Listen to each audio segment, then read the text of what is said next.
तो हम लोगों ने कल भगवत गीता के 8वें अध्याय के 6 प्रश्नों में से 7 प्रश्नों में से 3 प्रश्नों का उत्तर सुना था। ब्रह्म है, ब्रह्म का अर्थ है जीव, अध्यात्म का अर्थ है जीव का स्वभाव, और कर्म का अर्थ है वैदिक कर्म, इसको करने के द्वारा हम स्वर्ग इत्यादि प्राप्त करते हैं, पुनः शरीर प्राप्त करते हैं।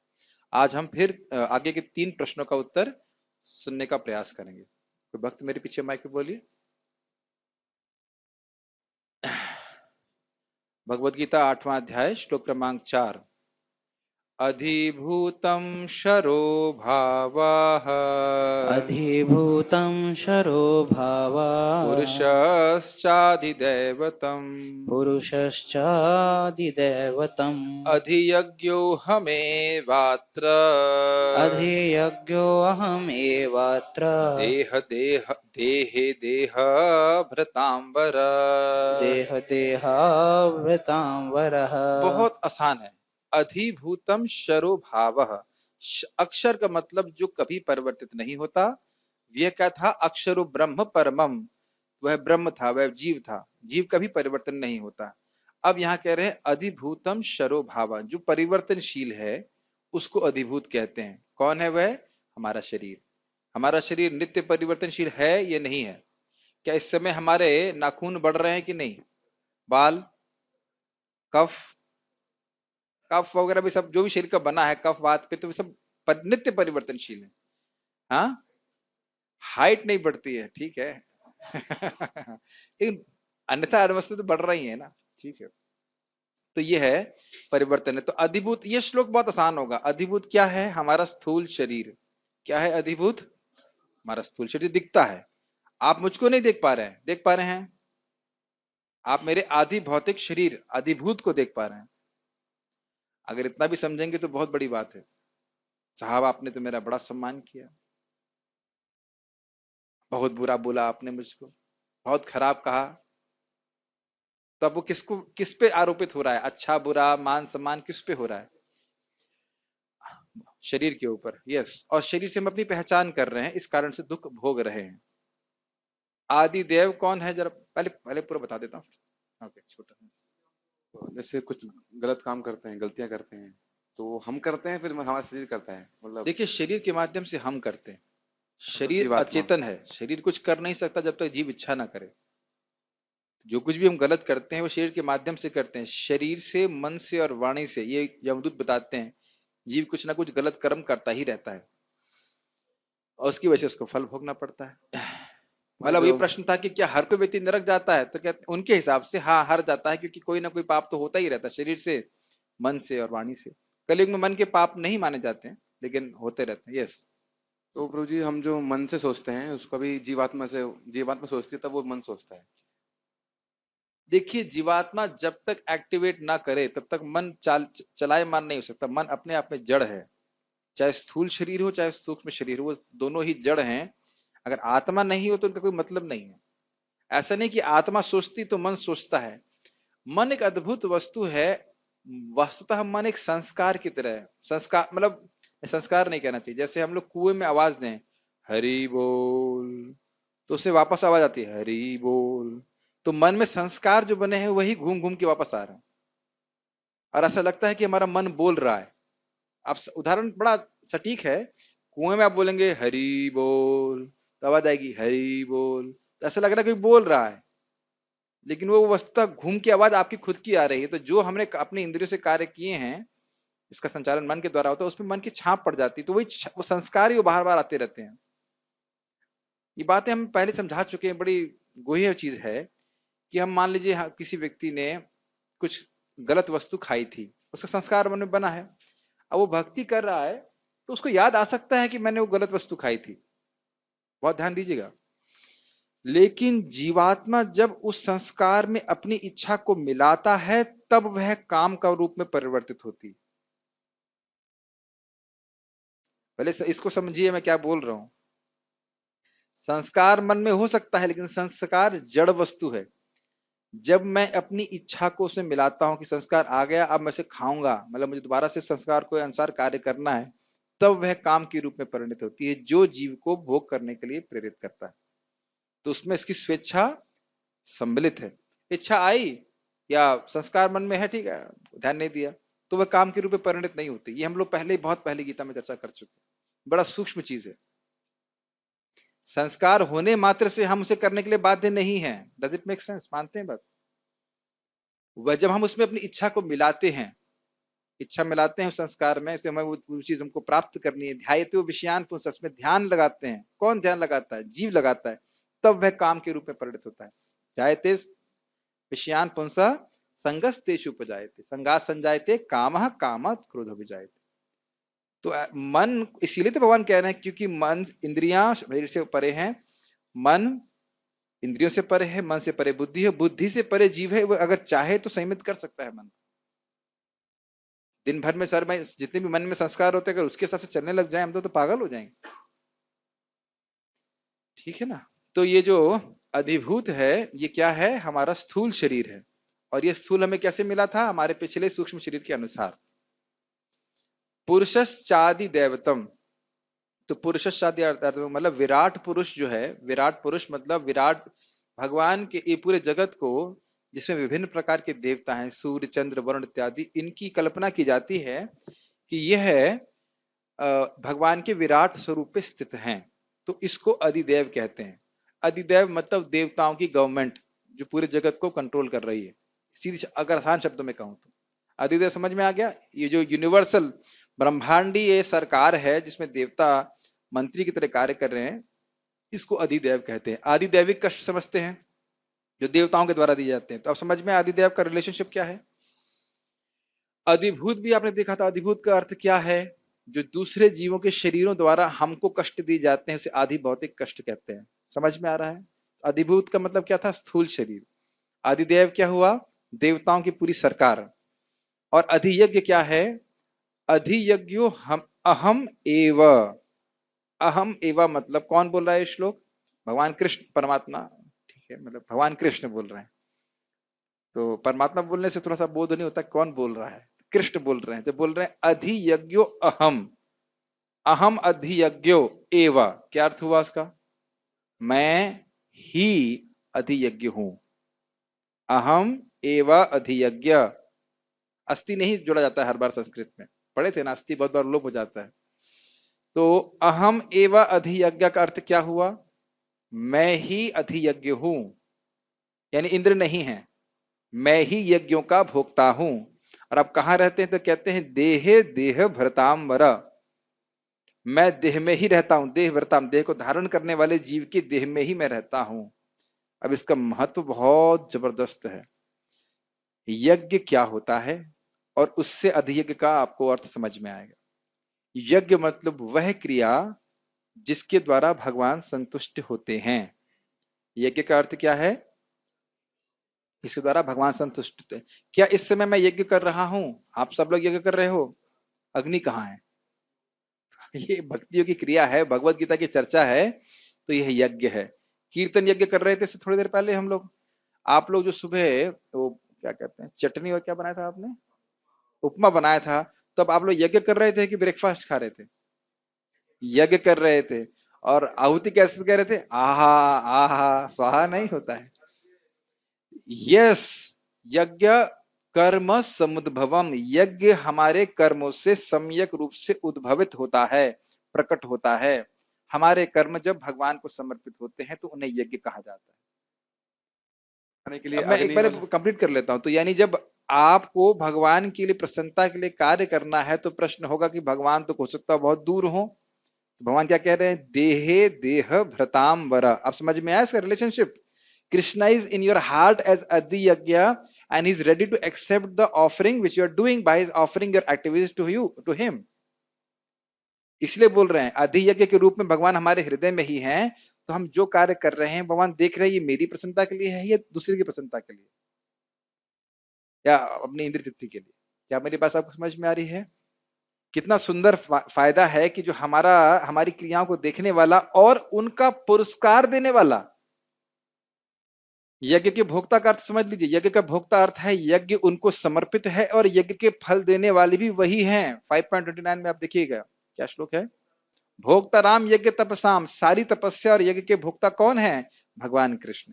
आप किसी वैष्णव की सेवा कर रहे हैं फॉर एग्जाम्पल, तो भगवान अंदर ही हृदय में बैठ के प्रसन्न हुए। क्या आप लोग को कभी अनुभव हुआ है कि प्रसाद खाने से अच्छा लगता है? हाँ, ये तो मुझे ये तो अच्छा लगता है। लेकिन कभी अनुभव हुआ है कि किसी भक्त की सेवा करने में और अधिक अच्छा लगता है? भक्तों को बैठा के आप प्रसाद खिलाइए, ज्यादा सुख मिलता है। तो वो सुख क्यों मिल रहा है? क्योंकि अन्य जीवों को सुखी कर रहे हैं, भगवान से प्रसन्न हो रहे हैं, अंदर हृदय में बैठे यज्ञपति वो रेसिप्रोकेट करते हैं। Does it make sense? तो ये बड़ा सुंदर सिस्टम हम सीख रहे हैं। ज्ञान बहुत अच्छा है, क्योंकि यज्ञपति भगवान कृष्ण जो यज्ञ का फल देने वाले हैं, वह तो आपके हृदय में ही बैठने, किसी को दिखाने की जरूरत नहीं है। मान लीजिए हम कुछ भक्ति कर रहे हैं तो कोई ना देखे, भगवान कृष्ण तो देख रहे हैं और उन्हीं को तो संतुष्ट करना है। तो इसका अर्थ आपको समझ में आया? अधियज्ञ का फायदा क्या हुआ? कौन बता सकते हैं अधियज्ञ के बारे में जानने से हमें क्या फायदा हुआ? यस। हमको पता लगेगा कि हम कौन सी क्रिया, कौन से कर्म भगवान की संतुष्टि के लिए कर रहे हैं और माया की संतुष्टि के लिए कर रहे हैं, या फिर माया की संतुष्टि आप बाकी बात आपने जो माया वाली बात एकदम हल्के से बोली। के लिए। पता लगेगा कि हम भगवान की संतुष्टि के लिए कर रहे हैं हाँ या फिर माया के लिए कर रहे हैं। हाँ, जैसे हमने यहाँ पे सीसीटीवी लगा रखे हैं। क्यों लगा रखे हैं? क्योंकि इस प्रकार से लोग क्या कर रहे हैं मालूम चलता रहे, फिर चोरी पकड़ी जाए। चोरी पकड़ी जाए, हाँ गलत करे। तो भगवान जो है यज्ञ के रूप में बैठे हुए हैं, ताकि जो कुछ भी यज्ञ भक्त कोई करे उसका फल कहीं छूट ना जाए, कोई नजरअंदाज ना रह जाए उसका कार्य। ऐसे समझना चाहिए। कहने का अर्थ समझ गए? आप जब कर रहे हो, भागवत पढ़ रहे हो, भगवान की सेवा कर रहे हो, भगवान बैठे देख रहे हैं, ये कहने का अर्थ है। तो कहीं और दूर जाने की जरूरत नहीं है। या अधियज्ञ कौन है? भगवान विष्णु या कृष्ण जो हमारे हृदय में ही निवास करते हैं। अच्छा, अभी भगवान बोलेंगे कि भक्तों को ये बात बड़ी आसानी से समझ में आती है। आप लोगों को कल की अपेक्षा आज की क्लास आसान लग रही है कि नहीं? यही बात गीता में बोलते हैं भगवान, कि जो मेरी पूजा करते हैं वो आसानी से इस बात को समझ लेते हैं। आसानी से समझ में आ रहा है ना? परमात्मा कौन है? Krishna. Simple, it's very simple. अधिभूत क्या है? ये शरीर। अधिदेव क्या है? देवता। एक ही बार में समझ में आ जा रहा है ना? और बहुत से लोगों को समझ में नहीं आता परमात्मा निर्विशेष निर्ब्रह्म निराकार क्या क्या बोलेंगे। क्योंकि जो भक्त है डिवोटी, वो सारा आराम से समझ पाता है इस बात। ठीक, ओके। मैं हे देहधारियों में श्रेष्ठ, निरंतर परिवर्तनशील यह भौतिक प्रकृति अधिभूत यानी भौतिक अभिव्यक्ति कहलाती है। भगवान का विराट रूप, जिसमें सूर्य तथा चंद्र जैसे समस्त देवता सम्मिलित हैं, अधिदेव कहलाता है। तथा प्रत्येक देहधारी के हृदय में परमात्मा स्वरूप स्थित मैं परमेश्वर यज्ञ का स्वामी कहलाता हूं। क्लियर है? तो समझाना नहीं। गीता भूषण टीका। मैं नित्य परिवर्तनशील स्थूल शरीर को ही अधिभूत कहता हूं। समझ में आ गया एक ही बार में? जो स्थूल शरीर जीव को प्राप्त है, जो नित्य परिवर्तनशील है, उसको मैं मतलब भगवान अधिभूत कहते हैं। क्लियर है? समझाना नहीं। क्योंकि अधिभूत शब्द का अर्थ है जो जीव को अधिकृत किए हुआ हो। ये स्थूल शरीर ही हमारे एक प्रकार से जीव को अधिकृत अधिकार में लिया हुआ है, क्योंकि हम इससे पहचान करते हैं, हम इसकी सेवा में लगे रहते हैं। ये मानते हैं आप? महाराज बता रहे थे कि ये शरीर जो हर प्रकार से खराब है, इसको नहलाने धुलाने पेट भरने सब कुछ सारी सेवा करने में हम कितना समय बिताते हैं। और भगवान के विग्रह की सेवा थोड़ा करता है कोई, इतना नहीं करता ना। तो आप देख रहे हैं किस प्रकार से शरीर को मैं मान करके हम उसी की सेवा में लगे रहते हैं। तो इसीलिए बोला जा रहा है कि जीव को अधिकृत किया हुआ है, पकड़े हुआ है उसको। ठीक। भगवान का विराट रूप को, भगवान के विराट होना चाहिए, भगवान के विराट रूप को अधिदेव कहते हैं, क्योंकि अधिदेव का अर्थ है जो सभी देवताओं को अधिकृत किए हुआ हो और जिसमें वह अवस्थित हो। मतलब सभी देवता भगवान के अधीन रह के कार्य करते हैं। गवर्नमेंट, यूनिवर्सल गवर्नमेंट, ब्रह्मांडिक सरकार में के अंदर कार्य करते हैं, और वह उस विराट रूप में ही स्थित हैं, उससे बाहर नहीं जा सकते। ये तो समझ में आ रहा होगा। अधियज्ञ अर्थात जो यज्ञ को अधिकृत किए हुआ हो। अधिकृत किया हुआ मतलब यज्ञ के भोक्ता वही है। इस शरीर में मैं बोले तो भगवान कृष्ण अकेला ही अधियज्ञ हूं, क्योंकि मैं ही उपासना की प्रेरणा और उसका फल देने वाला हूं। जब तक भगवान किसी को प्रेरित नहीं करेंगे तो वह कोई यज्ञ नहीं कर सकता है। ये हमने पिछले अध्याय में पढ़ा था। देवताओं के प्रति श्रद्धा कौन देता है? भगवान देते हैं। फल कौन देता है? भगवान देते हैं। तो यही कह रहे हैं यज्ञ कराने वाला, बड़ा अच्छा एक कोटेशन था, यज्ञ करने वाले, यज्ञ स्वयं और यज्ञ का भोक्ता वह भी भगवान ही है। हम केवल निमित्त हैं। यस। इसके विपरीत किसी भी व्याख्या को स्वीकार नहीं करना चाहिए। एव शब्द और किसी के भी अधियज्ञ होने की संभावना को खंडित करता है। अधियज्ञम अहम एव। आपने अब तक वो टेलीग्राम इंस्टॉल नहीं किया? फोन लेके आए हैं आप? इंस्टॉल कर दीजिए, पार्थ प्रभु को दे दीजिए, इंस्टॉल कर देंगे जैसे। हाँ, प्रभु कैन हेल्प या, क्योंकि सामने रहने से, टीका रहने से तो ज्यादा समझ में आता है, वो चलता रहेगा समझ। ठीक है, तो प्रश्न यह थे कि अधियज्ञ शरीर में कैसे रहता है। शरीर के भीतर एक ही भक्त कर सकते हैं, एक ही भक्त कर सकते हैं। शरीर के भीतर नियामक के रूप में स्थित होकर, ये आज अपना अपना, अपना फोन उनको दे सकते हैं पढ़ने के लिए। यस, हाँ।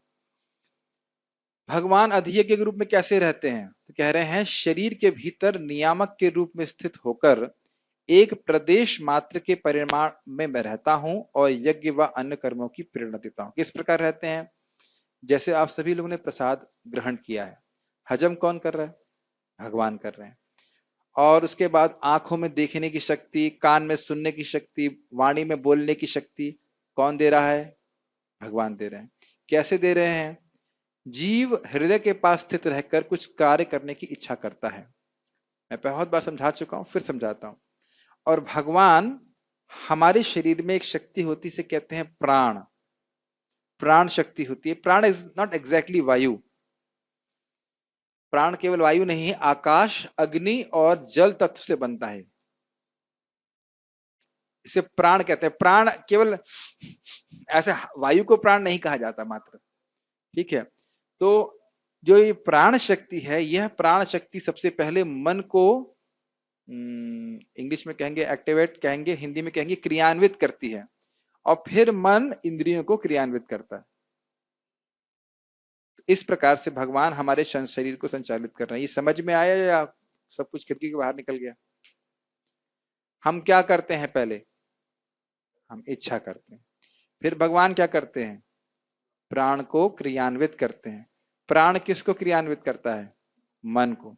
मन किसको संचालित करता है? इंद्रियों को।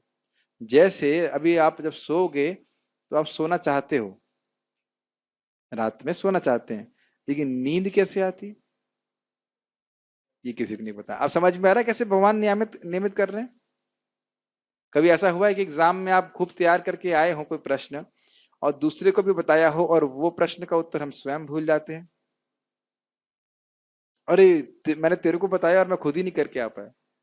ऐसा होता है कि नहीं? कितनी बार हम प्रवचन में अनुभव है कि श्लोक एकदम मुंह पे रहता है, कभी कभी देहिनो अस्मिन् यथा देह वाला श्लोक भूल जाता है। अरे वो क्या श्लोक था? ऐसा होता है कि नहीं? मैं एक बहुत विनोद वाला एग्जाम्पल देता हूँ, इससे मुझे हमेशा हुआ है इसलिए याद रहता है।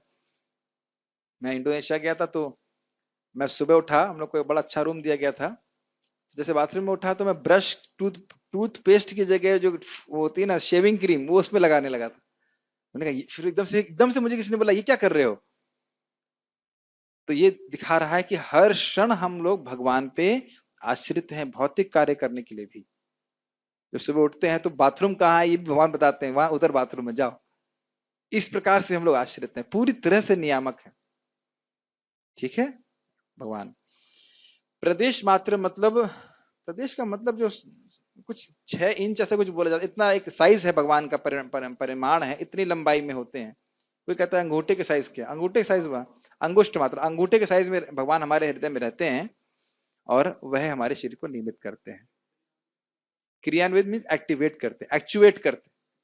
जैसे अभी मैं स्विच ऑन कर देता हूं तो करंट फैन में गया, तो फैन क्रियान्वित हो गया। ठीक, तो इसके लिए एक बहुत अच्छी प्रार्थना भी भक्त बोलते हैं कि भगवान आज जो मैंने जो कुछ भी किया वो सब आपके द्वारा ही हुआ। ऐसा करके कुछ प्रार्थना है आपको, और मैं आपको समर्पित करता हूँ। मुझे याद नहीं प्रार्थना संस्कृत में क्या है, लेकिन इस प्रकार से कहते हैं। अब ये नहीं सोचना चाहिए कि जो मैंने वैष्णव निंदा करी या और गलत सलत काम किए वह सब भगवान ने कराए, लेकिन हाँ इच्छा तो मैंने ही करी उसे करने की।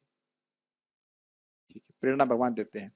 साथ ही जो मेरे, एक बहुत सुंदर बात प्रेरणा पे आ रही बात, प्रभुपाद जी जगह कहते हैं भगवान से प्रार्थना, कहते हैं भगवान आप मेरे हृदय में परमात्मा रूप में हैं, और आप मुझे प्रेरित करें कि सदा मैं हरे कृष्ण मंत्र जप कर सकूं। प्रेरित का मतलब सुख हरिनाम में प्राप्त हो, कि बार बार हरि कृष्ण मंत्र करने की इच्छा हो। भगवान से प्रार्थना करना चाहिए। जब देवताओं में अटल श्रद्धा भगवान आप देते हो, तो मुझे भी आपके चरणों में, आपके नाम में, आपकी भक्ति में शुद्ध श्रद्धा दीजिए। बहुत अच्छी प्रार्थना है ये। बड़े श्रद्धा के संग, विश्वास के संग, बड़े ध्यान पूर्वक मैं आपका नाम जप कर सकूं। भगवान ही देने वाले, और तो कोई है नहीं।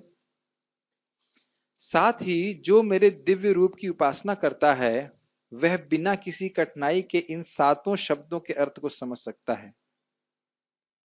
ब्रह्म क्या है, आध्यात्म क्या है, कर्म क्या है, अधिभूत क्या है, अधिदेव क्या है, अधि यज्ञ क्या है, और किस प्रकार से वह मृत्यु के समय क्या होगा वो तो अभी आया नहीं है, मतलब किस प्रकार से वह रहते हैं।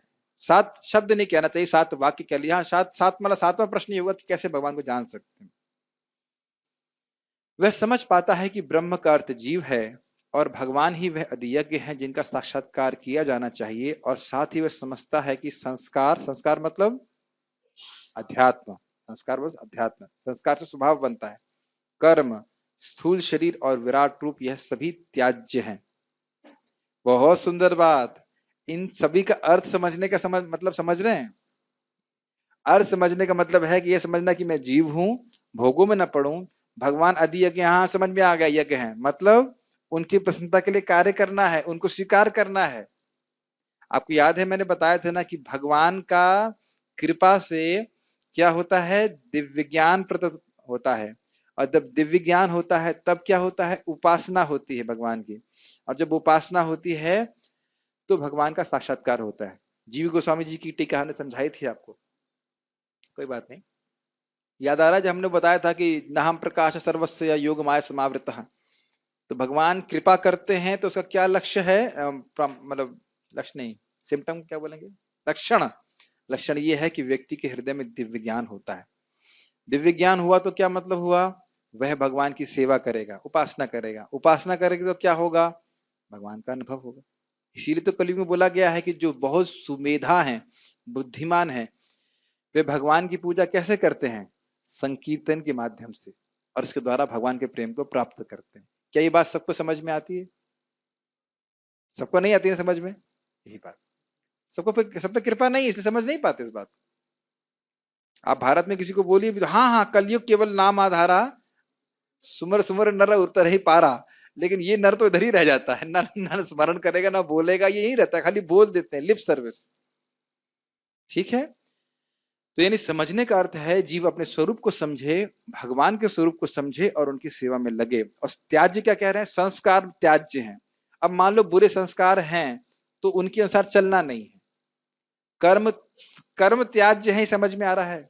काम्य कर्म, वह कर्म जो स्वर्ग प्राप्ति के लिए किए जाते हैं, उन्हें हमें करना चाहिए कि नहीं करना चाहिए? नहीं, समझ में आ गया कि नहीं आपको? क्यों समझ में आ गया?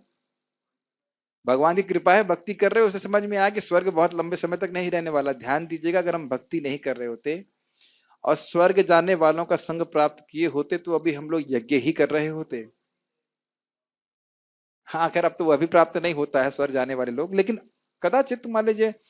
अब देखो जो लोग चैरिटी करते हैं, मतलब दान इत्यादि करते हैं, उन्होंने भी सुन रखा है कि इससे कुछ लाभ होगा, इसलिए वो करते हैं। तो ऐसी ही श्रद्धा का निर्माण हो जाता है। तो भक्त संग में है इसलिए समझते हैं स्वर्ग जाके क्या करूंगा।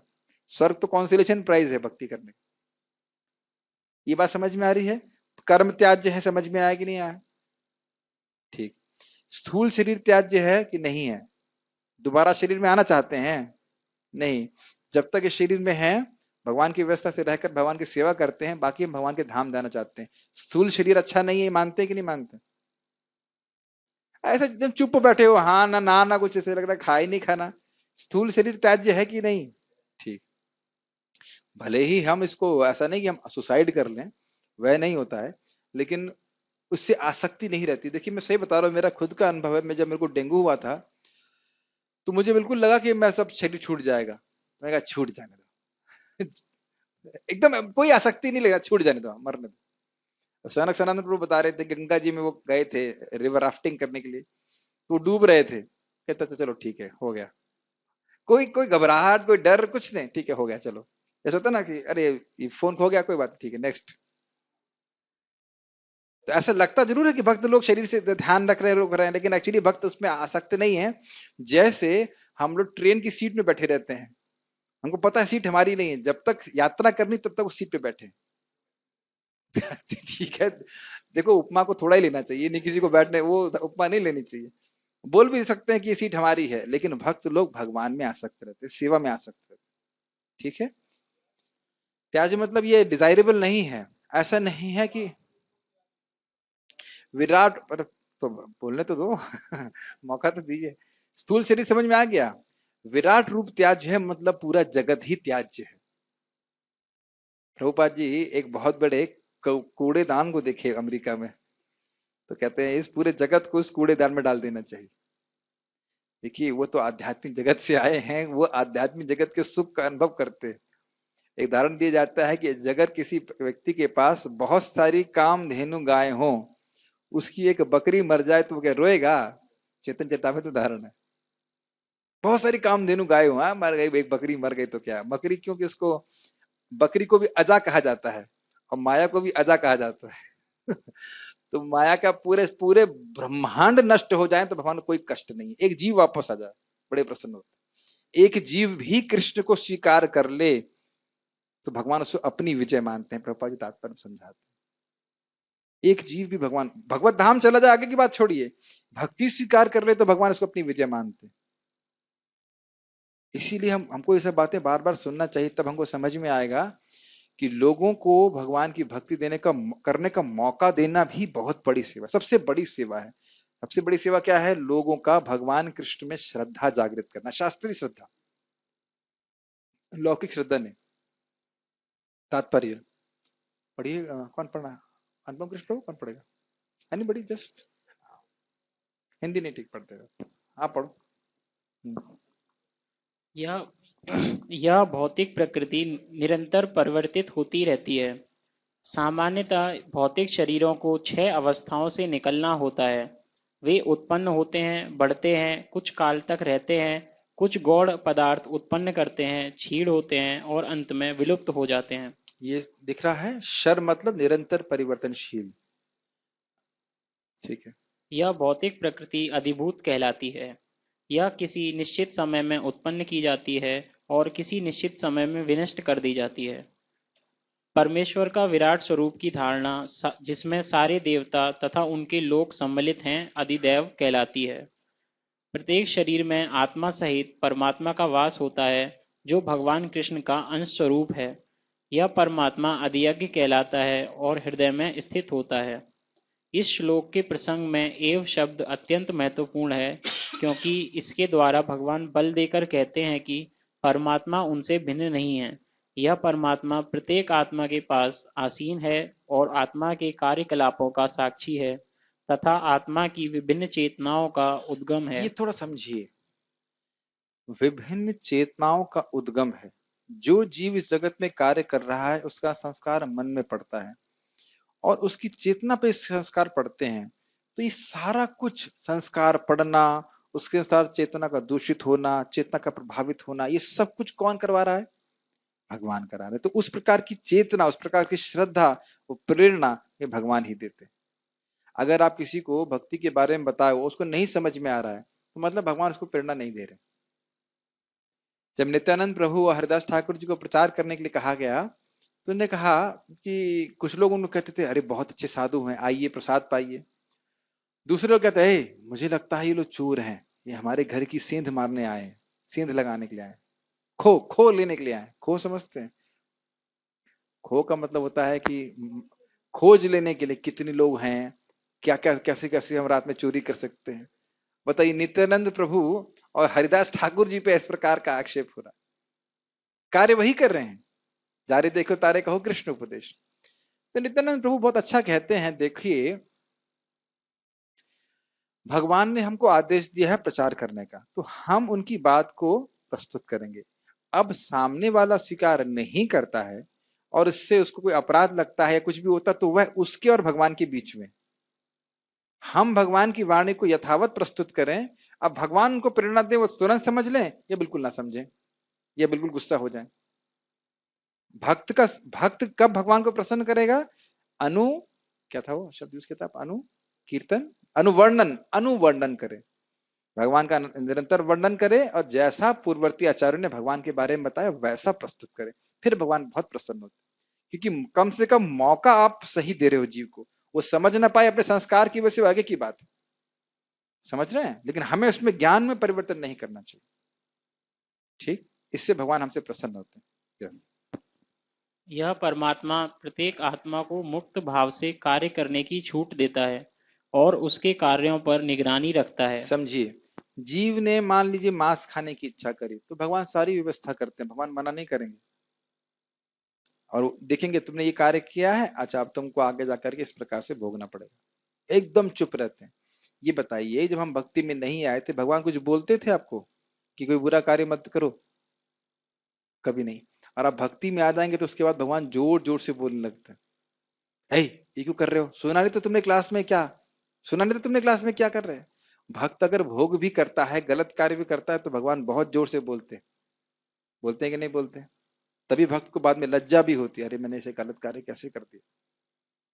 तो यहाँ पे भगवान जो है बड़ी, क्या कहेंगे उसको, एक्टिव हो जाते हैं। परमात्मा के रूप में तो चुपचाप बैठे रहते हैं, बस देखते रहे, तुम्हारी जो इच्छा वो करते रहो। यस,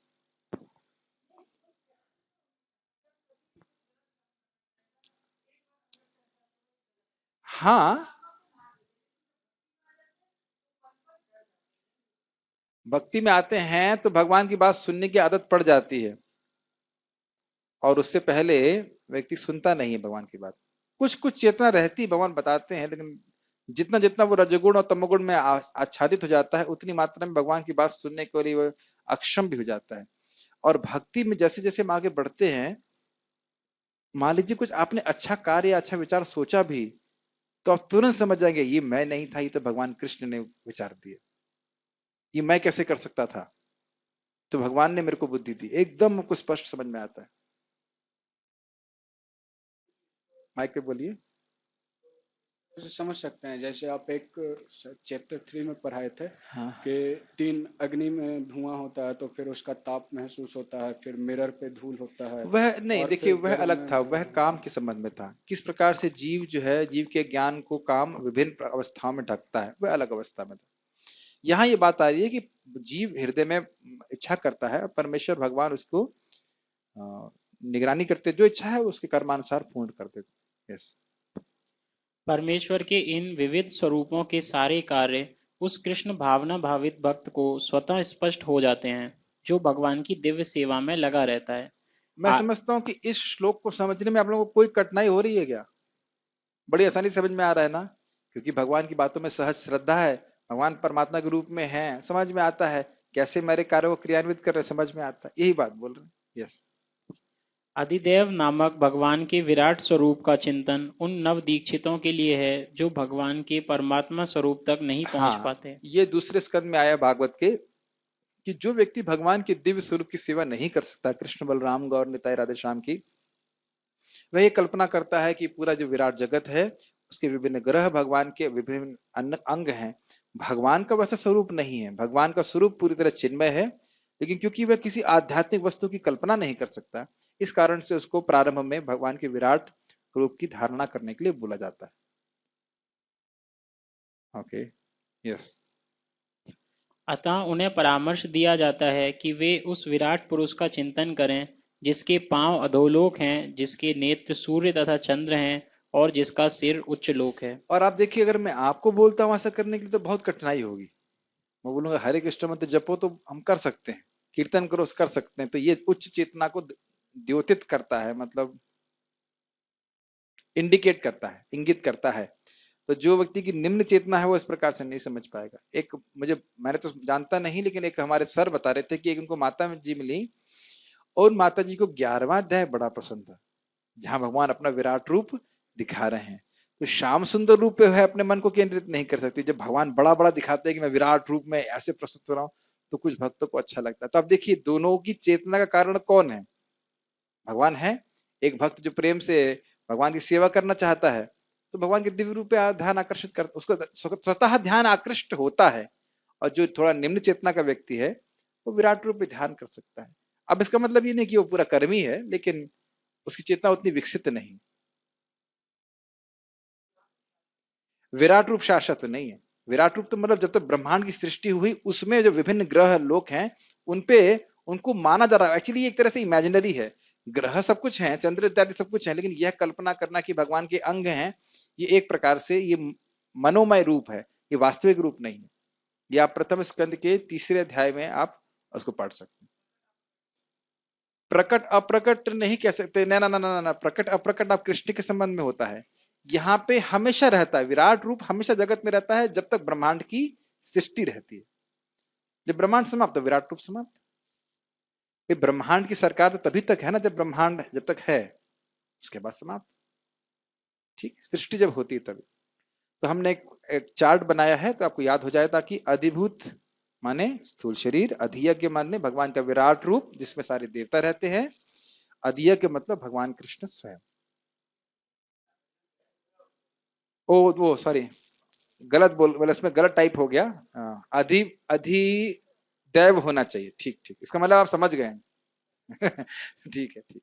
अधिदैव मतलब भगवान का विराट रूप और अधियज्ञ मतलब भगवान कृष्ण स्वयं। बाद में ठीक कर लूंगा मैं। ठीक है, कोई प्रश्न है यहां तक? ओके।